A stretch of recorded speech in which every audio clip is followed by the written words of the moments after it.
Berdasarkan data Dinas Kesehatan Musirawas, capaian vaksinasi COVID-19 baru sekitar 47%. Sementara untuk mencapai herd immunity, capaian vaksin minimal 70%. Masih rendahnya capaian vaksinasi tersebut mengharuskan pemerintah Musirawas untuk menggencarkan vaksin COVID-19. Kepala Dinas Kesehatan Sumatera Selatan meminta Pemkab Musirawas untuk mengoptimalkan fasilitas kesehatan seperti puskesmas dengan membuka layanan vaksin setiap hari dan perharinya sebanyak 150 dosis. Selain itu, untuk mencapai target, bisa dilakukan dengan menggelar vaksinasi massal, bekerja sama lintas sektor seperti TNI, Polri, dan juga pihak swasta.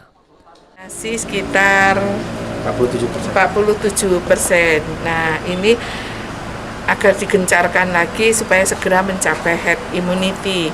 Dan yang saya pesankan hanya satu, walaupun zona sudah hijau, protokol kesehatan harus tetap diterapkan di sini oleh masyarakat dengan patuh, kemudian peduli lindungi. Meski berada di zona hijau COVID-19, protokol kesehatan harus tetap diterapkan, termasuk untuk peduli lindungi juga diterapkan di area publik dan perkantoran. Tri Hajaria, PAL TV.